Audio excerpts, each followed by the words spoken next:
Okay, this will be a response to the videos made by Anakantavad. He made 5 videos entitled Race and Intelligence, actually 6, Race and Intelligence, Race and Intelligence 2, Race and Intelligence 2B, and then 3, 4, 5.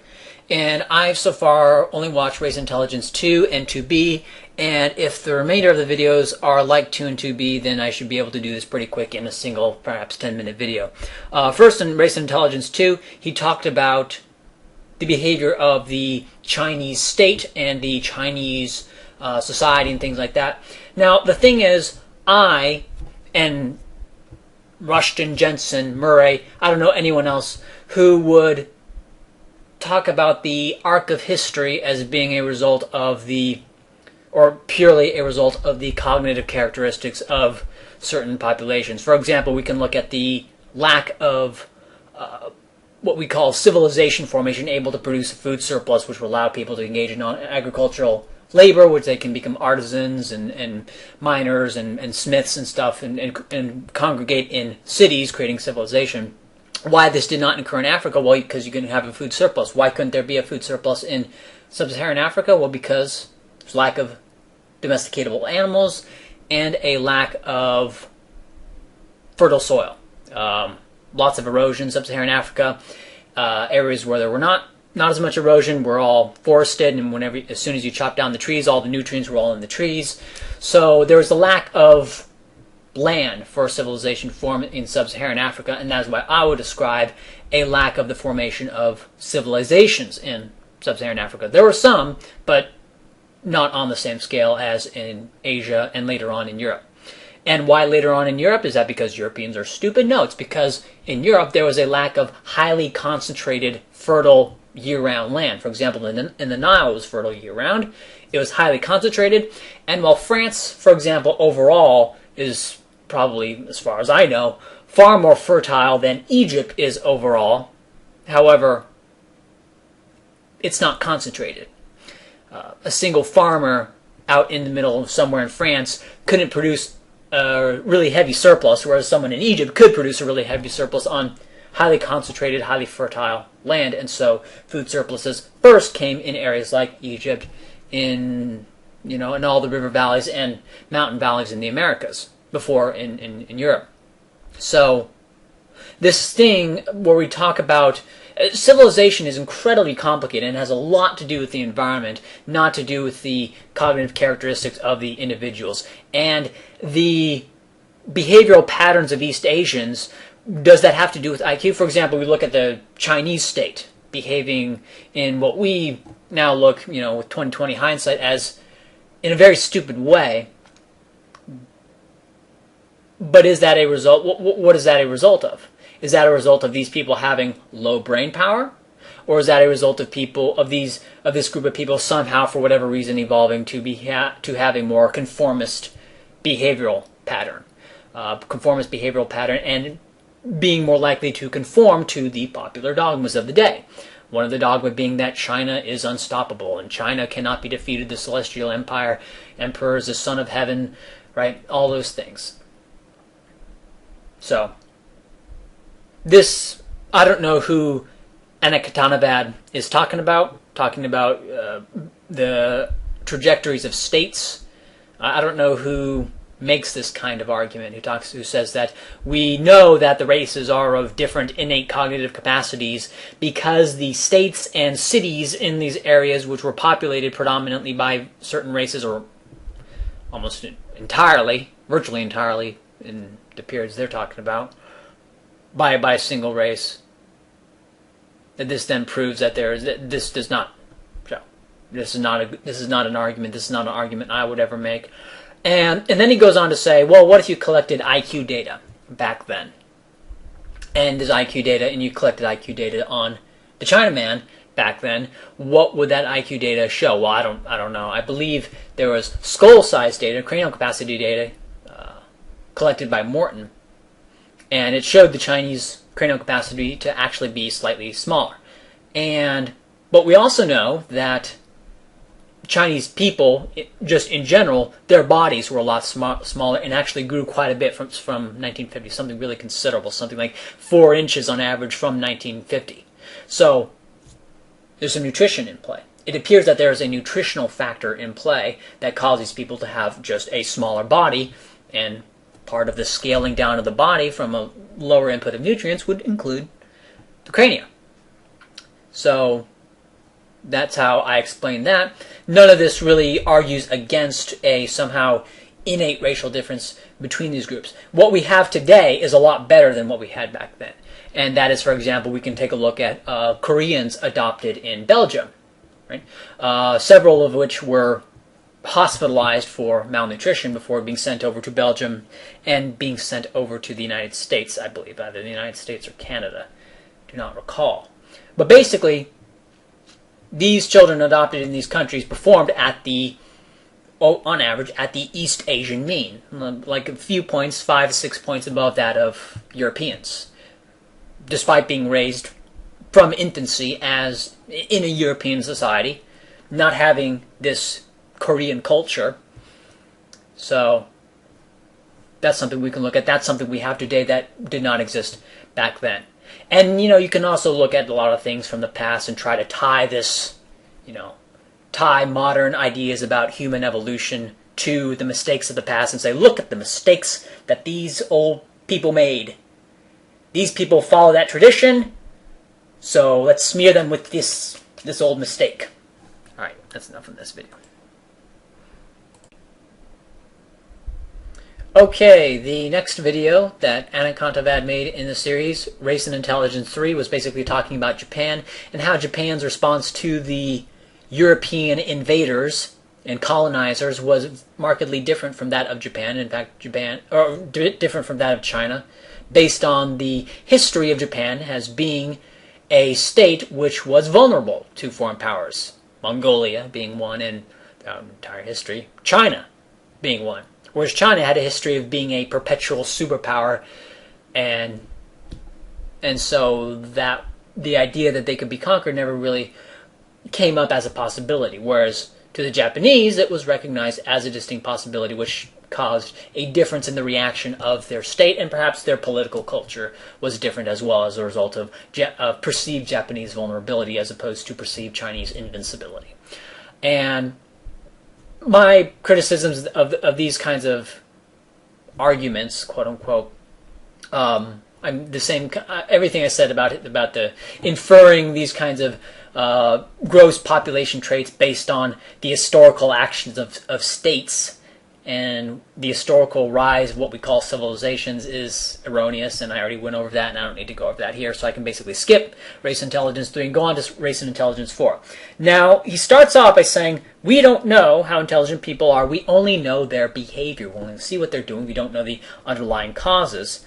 And when we're looking at history, we're looking at behavior. Well, and he says all this data that Rushton uses, and he says Rushton, as if he's only arguing against Rushton. He's arguing against more people than just Rushton. Now, we're not just like looking at behavior, not saying, oh, look at these differences in crime rates, for example. These differences in behaviors exist, therefore it's genetic. Like that's, he didn't come out and say that that is the position of the racial hereditarians or the scientific racialists. I don't understand the scientific racialist thing.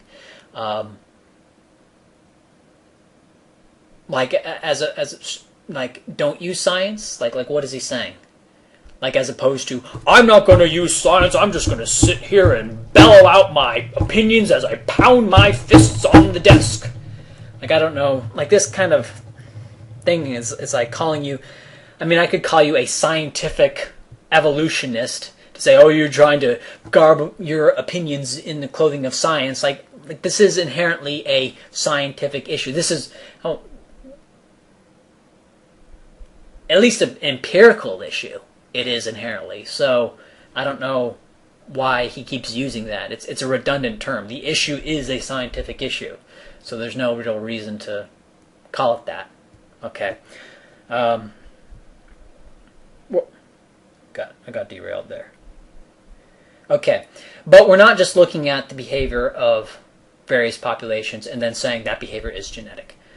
One example of inferring causality, of teasing out causation, is looking at something that we call the G factor. Now, different subtests predict your ability to perform on other subtests more than others. For example, counting backwards. Having a series of numbers fed to you and then repeating those numbers backwards is a more challenging task than repeating them verbatim, repeating them forwards. And what is found is that your ability to repeat numbers backwards is a better predictor of your ability to do basic math, of your ability to do any other task, any other subtest that arrange patterns of shapes. The more difficult the task, the better it is a predictor of your ability to do other things. That is, its general intelligence factor. So general intelligence, the G factor, is a known statistical entity. Some subtests correlate and have more predictability on other subtests than others. So, and what this shows, or what this suggests at least, is, according to Spearman's hypothesis, was that this general intelligence factor, as he called it, now this gets into what is intelligence. Well, that's kind of a matter of opinion, but let's go with it here. Okay, this general intelligence factor, Spearman's hypothesis, was that this is innate. Whereas these things that don't generalize, these part of the IQ tests that don't seem to predict for other subtests, these are things that are more trained.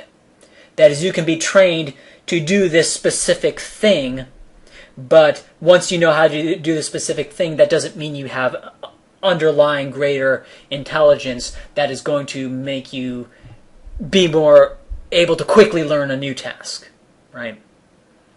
So this is called the G loading of subtests. Now,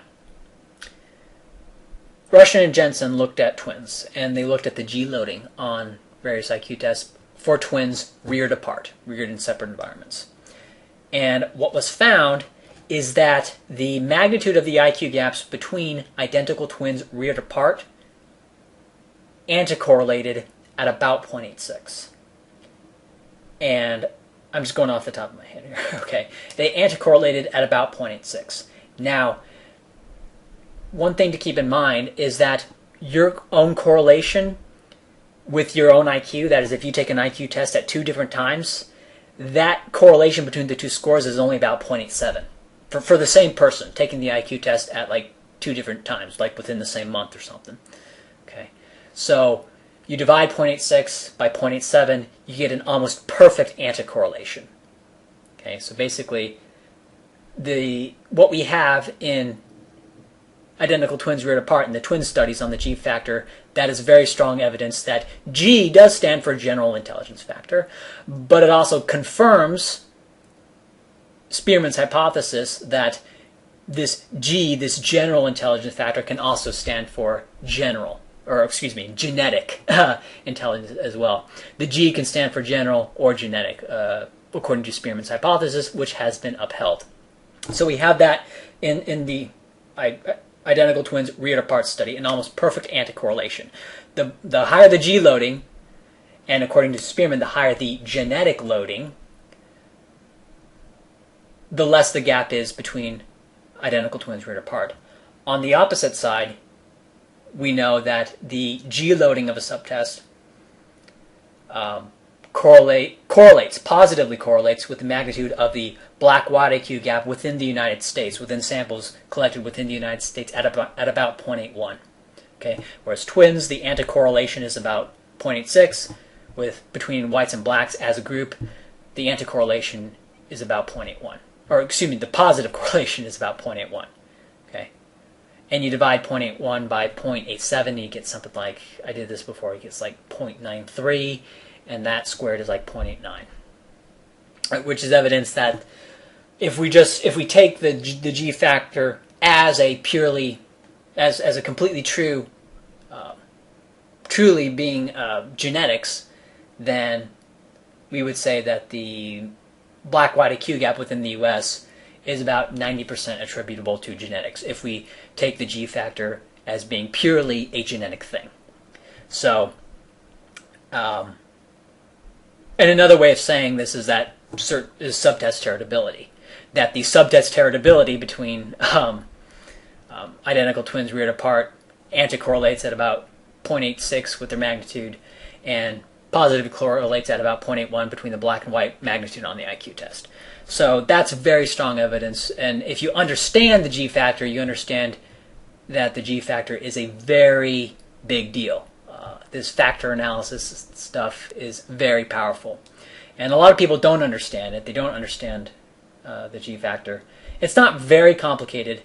Getting into the specifics and actually deriving it can be complicated, but the basic concepts are not very complicated. And I basically conveyed it right now in a semi-extemporaneous fashion. So, and another thing we can look at is, say, Minnesota Transracial Adoption Study, Willerman Study, the Abecedarian Project, the Perry Preschool Project, and all these things are controlled environment studies. The Moore Adoption Study. And these studies, the adoption studies, well, first off, all of these studies involve subjects at young ages, so, and that's not good. Because what we can look at in for example, the Tizard, and it's generally well known that the black-white IQ gap widens with age. At the very earliest, the gap is quite narrow. And now what this does is this kind of debunks any arguments regarding breastfeeding or womb environment, because if that were the cause, we would see these gaps right away. But we don't see them right away. We see them progressing with age. Now, this is kind of a weak argument, but it's a little tap on the hereditarian side. And that is, as you get older, you become more like your parents. When you're really young, kids are really young, they tend to have lighter features and lighter hair, but as they get older, as the genes get more and more expressed, their features get darker. I used to have bright blonde hair when I was little, and now I have almost brown hair. The genes get expressed, the dominant genes get expressed more and more with age. Right, those examples of people who are redheads. For example, infants of black people, little babies of black people, have very light skin, and a lot of white people who have never seen a black newborn are sometimes surprised at how light the skin of the black newborn is, of newborn of the African American couple is. So this is evidence of a genetic play. Of course, the egalitarians can say no, that could be the case, but it could also be compounding environmental effects. Well, okay, that's why it's kind of a weak argument. Anyway, so we can look at the controlled environment studies, the Abecedarian Project, the Perry Preschool Project, and the adoption studies. And we can look at factor analysis. So we're not just looking at behavior and saying that that's genetic. And you didn't come out and say that this is the position of your opposition, of this kind of ambiguous group that you're arguing against. But it is implied in the way you respond to it that is what, quote-unquote, we, I don't know if you're thinking about me when you're talking, but quote-unquote we are saying is that these behavioral differences exist, therefore it's genetic, and nobody's saying that. We're using methods to tease out causation. Okay. Then you bring up some stuff in the past. Now, first off, just a blanket statement, errors of the past do not mean things are wrong now. Said it was believed that the Irish were dumb and violent. We now know that that is not true. No, we don't. We don't know that that's not true. Do the Canadians keep statistics on the Irish? Do the Irish even exist anymore in Canada, in the United States? Do they even exist anymore? Have they been completely bred out? I mean, the thing is, they look superficially like Europeans, but if they had inherent differences in underlying behaviors, those would be bred out, and we would not see it because they're not like black people. They're not totally visibly distinct, so we wouldn't see it if they got bred out. You couldn't really tell an Irish person apart. Maybe if they're redheaded, they're more likely to be Irish, but you don't know that with certainty. So if the Irish are in fact behaviorally different, we wouldn't know, because the Canadian government, I believe, doesn't keep statistics on race, and I know the FBI does not keep statistics on the Irish. They just keep statistics on whites and blacks. They don't even break down into Hispanics except as a victim group, not as a perpetrator group, which, yeah, that's pretty nasty. So we don't know. We don't know. Say there's no deviation in Irish violent crime that you know of. Yeah, of course you don't know because the data is not kept. You could look at the behavior of Irish in Ireland, but the problem with that is that you're comparing international standards of how crime is labeled and how crime is pursued and stuff like that. Right? So that would be an apples to oranges thing. It's already kind of an apples to oranges when you're dealing with crime rates in separate states, but states within the United States. But when you're looking at entirely different countries, then the international comparison, it becomes, in my opinion, almost useless. So you don't know the thing about the Irish. There have been a few studies done looking at Irish IQ, about 92, 93. So I believe there are 3 studies done, and that were compiled by Richard Lynn in the IQ and the Wealth of Nations. And so, and Europeans and white people are not a monolithic group. There's no reason to assume that all people who look like Europeans are going to have, on average, all these different groups are going to have, on average, the same IQ.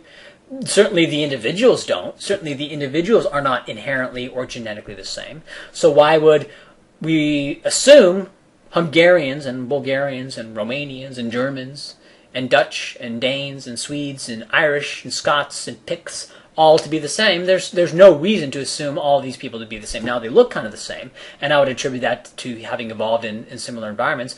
But in terms of their evolutionary exposure to agriculture, it's not the same. I would say Ireland, for example, had a much shorter period of exposure to agriculture, than say the Italians or the Greeks or the Spaniards. So that's all I really want to say there in terms of the Irish. You don't know. But then at the very end, you say we don't have enough data and will not by the very nature of the data. Now, when we look at, say, the spotted owl, it's generally regarded that the spotted owl is one of the stupidest, if not the stupidest, breeds of owl. We look at different dog breeds and we say that huskies are dumb, or they're a dumb dog breed. How do we know? How do we know that that's inherent? How do we know that that's not just how huskies are treated? How do you know? All you see is the behavior of these various breeds. That's all you see, right? You don't know what those dogs went through. Perhaps the huskies, with the belief that they're stupid, aren't really pushed, aren't really cognitively stimulated because of the preconception that the huskies are stupid. Right? In fact, I can make the same arguments about chimpanzees. There's all this discrimination and expectancy involving chimpanzees. In fact, you look at the chimpanzee culture and what they start out with, they don't even have, you talk about like certain groups in Africa not having a written language. They don't even have a spoken language. Okay? And when humans adopt chimpanzees and they train them, right, these chimpanzees can very quickly adopt the vocabulary of a 4-year-old or a 5-year-old in terms of signing.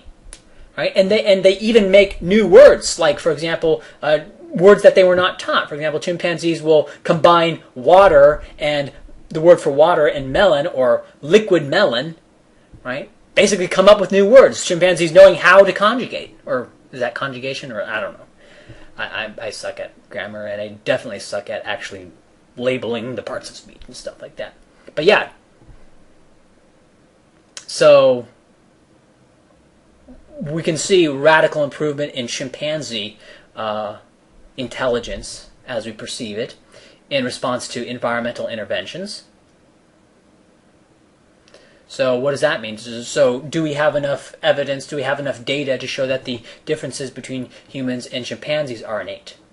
Right? Apply this standard to other things where we have far less evidence. We don't have controlled environment studies regarding breeds of dogs. We don't have controlled environment studies regarding, breeds of bears or chimpanzees and humans. Well, actually, we do a little bit, and we see massive improvements, right? Massive environmental effects regarding chimpanzees raised among humans. Okay, so that's the end of my response here. Okay, in his last video, Anak Antavad. I always want to say Anakatanavad, but it's Antavad. Doesn't really talk about. He stops talking about race. It's titled. The video is entitled "Race and Intelligence," but he doesn't talk about race and intelligence. He talks about some philosophy stuff. Well, at the beginning, he kind of, and it's tangentially related. He says the entire issue is predicated on the idea that it's possible to gauge intelligence, and the G factor is referred to as the general intelligence factor, and that's a faulty name. You don't have to call it that. You can just call it the correlation of subtests, and that there is a ability, a method to somehow extract this entity, what we call G. General, you can call it general intelligence factor, or you can call it general IQ test performance factor. You could do the same thing and say, what is strength? And you can say, well, strength is this nebulous thing, and we define strength in terms, we can try to measure strength in terms of a series of lifts, but that's really a battery of lifts, but that's really all you can do. And it comes from a subjective definition of strength. We can look at the same thing in terms of intelligence. What is intelligence? Well, we don't really need to define intelligence, because what we're really looking at is we're looking at objective performance on certain tasks, and we can infer through things like the G factor and controlled environment studies how heritable they are, and from this presume as best as we can know that that is genetic. Okay? You're right, at this point we can't entirely map every single neuron. What, for example, when we look at, like, this is so silly, like we look at the heritability of things like height, and we know that there are genetic mechanisms for height, right? We can look at the heritability of various cognitive functions, and we know that the brain is made up of neurons that fire in a certain way. We can look at the heritability of strength, and we know that how muscles work. We have a mechanism and a correlation. We have a mechanism and a correlation. What more do you want? You say, how far do you want to apply this skepticism? Well, why don't you apply this level of skepticism to the rest of the body and say that there's no way to infer that everything is heritable because we can't calculate the behavior of every single cell. I guess that's what you're saying. Although you did not say that. I inferred that, although I'm trying to infer some sort of concrete, explicit argument from these kinds of vagaries that you're giving. Then he, am I talking to you directly, or am I talking to the audience? A mixture of both. Goes into the liberal philosophy, says all action is irrational since it will all be undone. Wrong. What is rational refers to a base value. Base values are non-cognitive. Right? They can't be right or wrong. You have base values, that which you value. Does your action conform to that which you value, which cannot be right or wrong? There you go. I value, for example, let's say I value being known as long as possible for another 1,000 years. That's what I value. If I can do things to achieve that, or to achieve maybe 500 years, well, that's better than only 100 years or 0 years. Okay, you can value that, and sure, eventually it'll all be undone. But okay, I don't care. I value the well-being of my daughter in her lifetime. The end. That's what I value. Are you going to say that the base values are wrong? Are we getting into objective morality territory here? And if we're getting into objective morality territory here, well, I mean, I don't know if that's what you're doing. You didn't say that's what you're doing, but kind of presume something to be irrational, because I don't think you know what irrational is. You don't know the base values. Yeah, and you're really, really smug about it too. So.